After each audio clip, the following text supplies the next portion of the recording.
Assalamualaikum warahmatullahi wabarakatuh. Perkenalkan, nama saya Ayu Kurniawati, NIM 63010020089, Prodi Perbankan Syariah, Fakultas Ekonomi dan Bisnis Islam UIN Salatiga. Saya di sini akan menjelaskan sedikit mengenai apa itu investasi saham syariah. Langsung saja kita ke pembahasannya. Langsung saja kita ke pokok pembahasan yang akan kita bahas. Yang pertama adalah mengenai pengertian saham syariah. Yang kedua, tinjauan pasar modal syariah. Yang ketiga, prinsip syariah dalam pasar modal. Yang keempat, fungsi dan karakteristik pasar modal syariah. Yang kelima, instrumen pasar modal syariah dan instrumen yang dilarang pasar modal syariah. Yang terakhir adalah sejarah indeks syariah. Langsung saja kita ke pembahasan yang pertama, yaitu mengenai pengertian saham.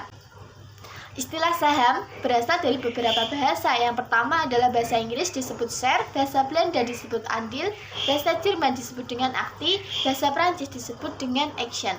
Nah, semua istilah saham-saham ini mempunyai arti bahwa saham adalah surat berharga sebagai tanda bukti kepemilikan sebagian dari modal perseroan. Sedangkan saham syariah adalah di mana sertifikat yang menunjukkan bukti kepemilikan suatu perusahaan yang diterbitkan oleh emiten yang kegiatan usaha maupun cara pengelolaannya itu tidak bertentangan dengan prinsip syariah.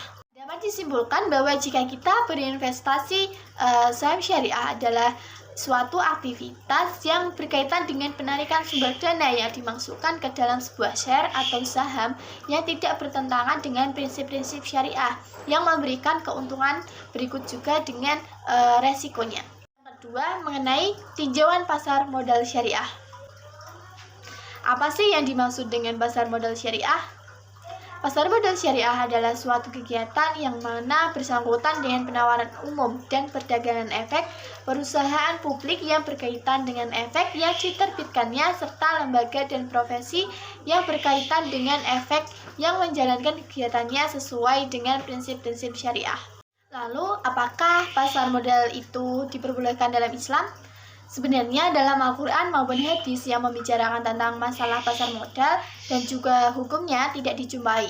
Namun demikian, Dewan Syariah Nasional atau DSN dan Majelis Ulama Indonesia pada tahun 2003 mengeluarkan fatwa bahwa tentang kebolehan bertransaksi di pasar modal selama mekanisme dan objeknya itu tidak bertentangan dengan prinsip syariah.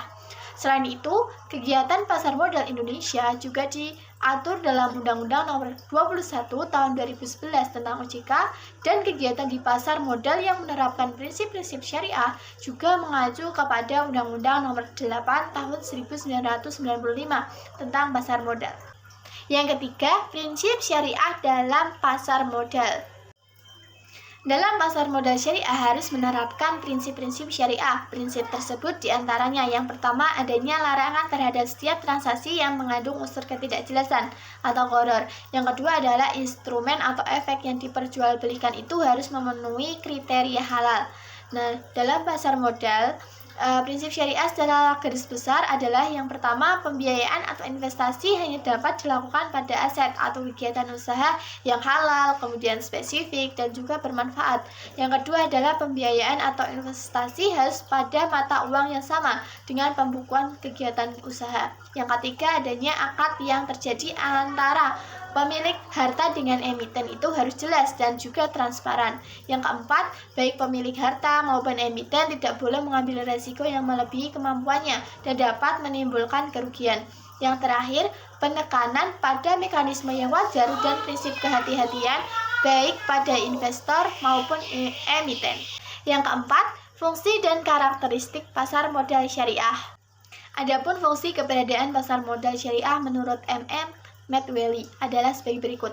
Yang pertama, memungkinkan bagi masyarakat berpartisipasi dalam kegiatan bisnis dengan memperoleh bagian dari keuntungan dan resikonya. Yang kedua, memungkinkan para pemegang saham menjual sahamnya guna mendapatkan likuiditas. Yang ketiga, memungkinkan perusahaan meningkatkan modal dari luar untuk membangun dan mengembangkan lini produksinya. Yang keempat, memisahkan operasi kegiatan bisnis dari fluktuasi jangka pendek pada harga saham yang merupakan ciri umum pada pasar modal konvensional. Yang kelima, memungkinkan investasi pada ekonomi itu ditentukan oleh kinerja kegiatan bisnis bagaimana tercermin pada harga saham. Nah, berikut ini adalah karakteristik mengenai pasar modal syariah. Yang pertama, semua saham harus diperjualbelikan pada bursa efek. Yang kedua, bursa perlu mempersiapkan pasca perdagangan di mana saham dapat diperjualbelikan melalui pialang. Yang ketiga, semua perusahaan yang mempunyai saham dapat diperjualbelikan pada bursa efek. Diminta menyampaikan informasi tentang perhitungan atau akun keuntungan dan kerugian serta neraca keuntungan kepada komite manajemen bursa efek dengan jarak tidak lebih dari 3 bulan. Yang keempat, komite manajemen menerapkan harga saham tertinggi atau HST tiap-tiap perusahaan dengan interval tidak lebih dari 3 bulan sekali. Yang kelima, saham tidak boleh diperdagangkan dengan harga lebih tinggi dari HST. Yang keenam, saham dapat diperjualbelikan dengan harga di bawah HST. Yang ketujuh, komite manajemen harus memastikan bahwa semua perusahaan yang terlibat dalam bursa efek harus mengikuti standar akuntansi syariah. Yang kedelapan, perdagangan saham mestinya hanya berlangsung dalam 1 minggu, periode perdagangan setelah menentukan HST. Yang terakhir, perusahaan hanya dapat menerbitkan saham baru dalam periode perdagangan dan dengan harga HST. Selanjutnya nomor 5, mengenai instrumen pasar modal syariah dan instrumen yang dilarang pasar modal syariah. Selanjutnya mengenai instrumen pasar modal syariah yang telah diatur dalam Fatwa DSN nomor 40/DSN MUI/10/2003 tanggal 4 Oktober 2003. Instrumen umum pasar modal syariah ada beberapa. Yang pertama adalah saham syariah atau stok, adalah surat bukti atau tanda kepemilikan bagi modal pada perusahaan. Yang kedua, obligasi atau bond secara konvensional adalah merupakan bukti utang dari emiten yang dijamin oleh penanggung yang mengandung janji lainnya serta pelunasan pokok penjamin yang dilakukan pada tanggal jatuh tempo. Yang ketiga, adanya obligasi syariah seperti yang dijelaskan di atas, yaitu mengenai suatu surat berharga jangka panjang berdasarkan prinsip syariah yang dikeluarkan emiten kepada pemegang obligasi syariah, yang mana mewajibkan emiten untuk membayar pendapatan kepada pemegang obligasi syariah berupa bagi hasil, margin atau fee, serta membayar kembali dana obligasi pada saat jatuh tempo. Yang keempat, adanya reksadana syariah adalah wadah untuk menghimpun dana masyarakat yang dikelola oleh badan hukum yang bernama manajer investasi untuk kemudian diinvestasikan ke dalam surat berharga yang sesuai dengan ketentuan dan prinsip syariah.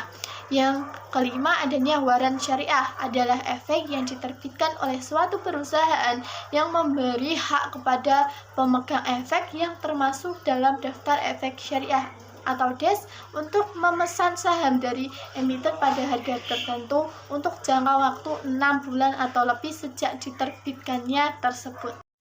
Tadi kita sudah membahas mengenai instrumen pasar modal syariah. Namun ada beberapa instrumen yang dilarang oleh pasar modal syariah. Yang pertama, preferred stock. Preferred stock dilarang atau diharamkan karena adanya keuntungan tetap. Hal ini menurut kalangan ulama dikategorikan sebagai riba, dan pemilik saham preferen mendapat hak istimewa terutama pada saat likuidasi. Nah, hal ini mengandung unsur ketidakadilan. Yang kedua, ada forward contract. Bentuk kontrak forward ini dilarang dalam Islam karena dianggap jual beli utang atau piutang terdapat unsur ribawi. Sedangkan terjadinya transaksi ini dilakukan sebelum tanggal jatuh tempo. Yang ketiga, ada option, yaitu transaksi option ini bersifat tidak ada atau non-exit dan dinilai oleh kalangan ulama bahwa kontrak option ini termasuk futur, yaitu mengandung unsur horror atau penipuan atau spekulasi dan juga judi atau maisir. Yang keempat, transaksi margin on trading. Transaksi ini adalah pembeli membayar sebagian harta secara tunai yang sisanya dilunasi dari pinjaman kepada bank melalui perantara, dengan syarat surat berharga tersebut dijadikan jaminan pialang untuk melunasi pinjaman. Nah, bentuk transaksi ini dilarang karena adanya dua akad, yaitu akad jual beli dan utang. Dan transaksi ini menimbulkan ketidakadilan. Yang terakhir, short selling adalah transaksi suatu bentuk transaksi jual beli di mana penjualan terhadap surat berharga belum dimiliki pada waktu akad. Dan yang terakhir yang kita akan bahas yaitu sejarah indeks syariah. Tonggak sejarah kelahiran pasar modal syariah Indonesia diawali dengan diterbitkannya reksadana syariah pertama pada tahun 1997. Sukuk pertama kali di Indonesia dengan menggunakan akad mudharabah diterbitkan pertama kali tahun 2002. Peraturan OJK pada saat itu masih Bapepam dan LK tentang pasar modal syariah pertama dikeluarkan tahun 2006 dan dilanjutkan dengan dikeluarkannya Daftar Efek Syariah atau DES pada tahun 2007. DES adalah panduan bagi pelaku pasar dalam memilih saham yang memenuhi prinsip syariah. Pada tahun 2008, pemerintah menerbitkan Undang-Undang Nomor 19 tahun 2008 tentang surat berharga syariah negara. Pada tahun 2014, Bank Panin Syariah menjadi emiten syariah pertama yang tercatat di Bursa Efek Indonesia.